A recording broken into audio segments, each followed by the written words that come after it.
Happy Friday, Cultural Confederate. And you know what that means? It's another Oddly Friday news segment. Got a lot of good stories for you. And welcome back to the channel if you're new. No fancy graphics, epic soundtracks, pretty boy camera angles. You're not going to see me come on here and go, look at me, look at how good looking I am. And thank you again for watching and subscribing, being a part of this thing called the Culture Confederacy. We're going to do this in one take. I'm kind of pressed for time today. So let's get to this. More fallout over the Cracker Barrel faux pas with their new logo. But CEO Julie Felss-Masino told Good Morning America during an August 19th interview that the minimalist design, this awful gray, white, charcoal color, you've seen this. I've had this happen at work. So in the past year, we've had this remodel done at our property. I work at a hotel. That's my day job. And they went with this awful, plain Jane, charcoal color, black and white, carpeting, white walls. You got that awful, pale, checkered green carpet. Makes you feel like you're in a doctor's office or dentist's office. It's so bad that they've got charcoal-colored tile in the courtyard. The courtyard, which is supposed to be one of the focal points of your property. What are these people at these corporate offices thinking? But Julie Felss-Masino is convinced that this is a design for today and tomorrow.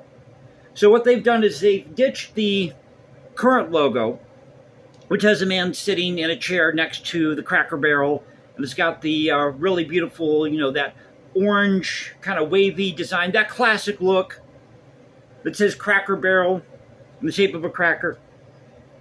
Well, they're ditching all of that, and they're going for this new diamond-like shape. They're saying it's supposed to resemble a barrel, but it doesn't. That kind of diamond shape, roundish type look. You know what I'm talking about? Kind of what you see with Googie architecture sometimes. And they've gone for a more slender look with the lettering or the font. But this is not sitting well with people online. Some customers or former customers have gone, so far as to say that it looks cold, stale. One person threatening they're not going to come back to the store until they change it back to the old design. Seriously, I'm sorry, this look doesn't work. It doesn't work. What else do I have for you? This is over at Reddit. Now, that first article, I found this over at the Tennessean about what's going on with Cracker Barrel. But this is over at Reddit, Offbeat, in their Offbeat section. Didn't know they had an Offbeat section, but they cover some news stories. I know Reddit's an echo chamber, but they do cover some news stories on Reddit. So a school board in Japan a teacher has been fired by a school board in Japan. As I said, we're doing this in one take today.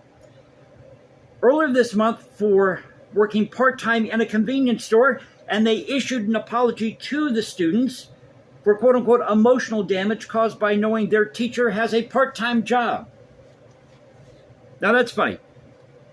Your teacher having a part-time job is causing emotional damage? Maybe they need some Labubu dolls. Calm them all down. U.S. News and World Report. UK, have you heard this one?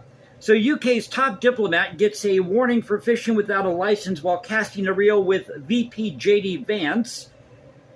British Foreign Secretary David Lammy was issued the warning during a trip earlier this month. This is according to a spokesperson for the EPA. And did you hear about the Florida woman who's been arrested for posing as a nurse and treating thousands of unsuspected patients? Autumn Marie Bardiga, by the way, this is over at Channel 6 WKMG. Autumn Marie Bardisa, 29 of Palm Coast, quote-unquote, treated nearly over 4,500 people, or nearly 4,500 people, from June of last year to January of this year. This according to the Flagler County Sheriff's Office. And she currently has a $70,000 bond and is scheduled or has a hearing scheduled for September 2nd.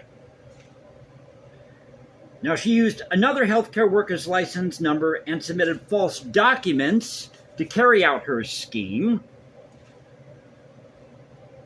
And we have some Ospreys disrupting the fall football season, soccer season at a high school in Minnesota. Here's one for you. So apparently a couple of Ospreys, which are raptors, have been nesting on a high school stadium light pole in the town of Apple Valley. Now, the migratory birds are protected under state and federal law, and school officials are having to schedule their football and soccer games during the day rather than night. The concern is that these floodlights can get pretty hot at night when they turn them on. They're concerned that they're going to cook the birds, so they have to rearrange their schedule to have these games during the day. And a bishop in central London has apologized for interrupting a church choir concert at St. Andrews. Jonathan Baker, who resides at the house of worship, was filmed barefoot going up to the mic in his nightgown. In his nightgown. And he told the singers to leave his house for making a terrible racket. Well, apparently, they had scheduled this concert till 11 o'clock. The curfew for these concerts generally is 10, and this bishop didn't know it. So he got out of bed, went downstairs or to wherever this concert was being held, and he told his people to cut it out. Oh, awkward. So he had to issue an apology, and he did, and all things are right with the world. So that is our culture. That is our can't even talk today. That is our Oddly Friday news segment for Friday. Hope you enjoyed it. Tell me what you think in the comments section below. Thank you again for watching and subscribing. I really have a lot of fun doing this channel, and I would not be here without you guys. This is a work in progress, so to speak, so what you see is what you get. And I'd love to hear from you. Tell me where you're watching the channel, and I'll catch you next time. So keep up the culture. God bless, and I'll see you then. Take care.